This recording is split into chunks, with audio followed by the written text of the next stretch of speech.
Dymalski's idols is Ted Geisler, better known as Dr. Seuss.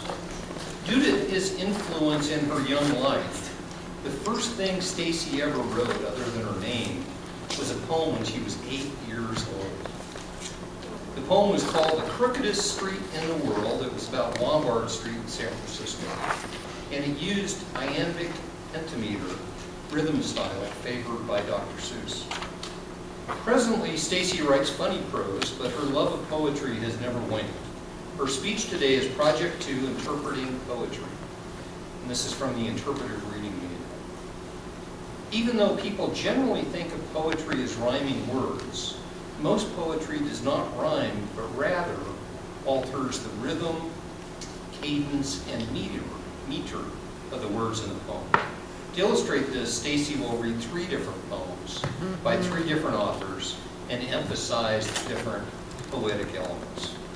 Her objectives today are to understand the difference between poetry and prose, to recognize how poets use imagery, rhythm, meter, cadence, and rhyme to convey the meanings and emotions in their poetry, to apply vocal techniques that aid in the effectiveness of the reading.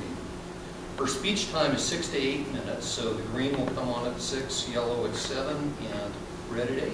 Please welcome Stacy.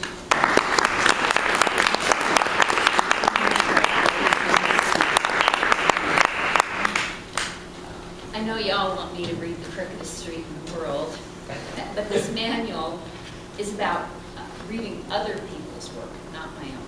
So. Currently, I'm working on a one-woman stage performance called Bringing Back the Crone. It's part stand-up comedy, part storytelling, and it's a chronicle of quirky wisdom told through the eyes of a baby boomer who grew up to be a cynical dreamer. That would be me. So think of it as the Vagina Monologues meets Joan Rivers meets Will Rogers. In Bringing Back the Crone, I demonstrate how every lesson any kid needs to learn is summed up succinctly in poetry and music. I really believe that. I figured out early on, unlike straight prose, kids will actually listen to poetry and music. It's the dessert of language. They love it. So when my kids were little, I didn't sing nursery rhymes to them. I sang Motown, I'll Be There by the Jackson 5, and Ain't No Mountain High Enough by the Supremes, and Beatles, Yellow Submarine, Octopus's Garden, When I'm 64, and Cat Stevens' Tea for the Tillerman. I read them poetry as well, instead of that sexist Mother Goose dribble. For today's project, I'll read 3 poems that I incorporate into my show. The first poem is untitled. It's by Walt Whitman, and it's the preface to Leaves of Grass, one of his book of poems. This is a wonderful example of rhythm without rhyme. Quite often, right before my kids fell asleep at night, this is the last thing that they would hear me say. This is what you shall do. Love the earth and sun and the animals. Despise riches. Give alms to everyone who asks. Stand up for the stupid and the crazy. Devote your income and labor to others. Hate tyrants. Argue not concerning God. Take off your hat to nothing known or unknown, or to any man or number of men. Go freely with powerful, uneducated persons, and with the young, and with the mothers of families. Read these leaves in the open air of every season, of every year of your life. Re-examine all you have been told at school, at church, or in any book. Dismiss whatever insults your own soul, and your very flesh shall be a great poem, and have the richest fluency not only in its words, but in the silent lines of its lips and face and between the lashes of your eyes, and in every motion and every joint in your body. Well, when my kids got a little older, they insisted that poetry must rhyme. So we read a lot of Dr. Seuss. But every so often I would slip in a little something more classical that I hoped they'd lean on in times of doubt. The next poem is something I shared with my teenage son not that long ago. It's called Invictus, which is Latin for conqueror. It's by William Ernest Henley, and it's a great example of cadence and rhyme.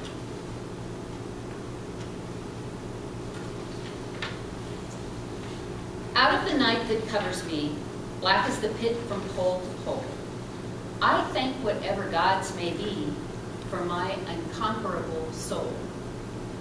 In the fell clutch of circumstance, I have not winced nor cried aloud.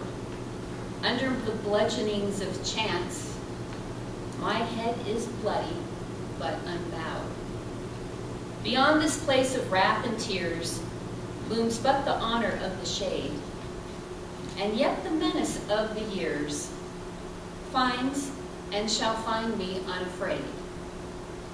It matters not how strait the gate, how charged with punishments the scroll. I am the master of my fate. I am the captain of my soul. And finally, when your kids are grown and you're on the other end looking back, suddenly you realize that when things appear to be falling apart, sometimes actually they're just really falling into place. One of my friends wrote this last poem reflecting on her own childhood while watching her 3-year-old play. Then she published it on her Facebook page, which I thought was really cool. The poet's name is Nicole Marks, and what makes her poem special is her beautiful use of rhythmic meter. But what makes the poet special is that she's recognized the richness of her past is the foundation of her daughter's future.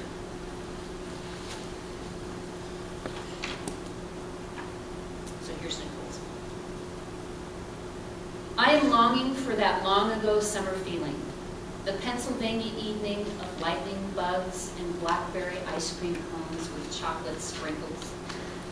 And my sister playing flashlight tag with her neighborhood best friends, probably with threads of necking around each thicket or driveway. With the ticket to Hershey Park burning a hole in my report card, above a C average got you one guaranteed. When my family wasn't broken and all seemed possible, well, probable, as I waited for my turn and the air gave way to gasoline and cut grass, and my sticker book was full, and my father was alive, and my mother razor sharp, and my sister full of dreams, and my longing feels so stretched like saltwater taffy stuck in my teeth. And then my Chekhov-style melancholy yields to a squeaky shoe absurdity.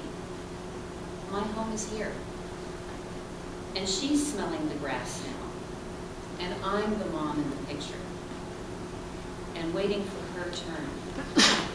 And the little girl gets the next chapter, and I come home. Mr. Toastmaster.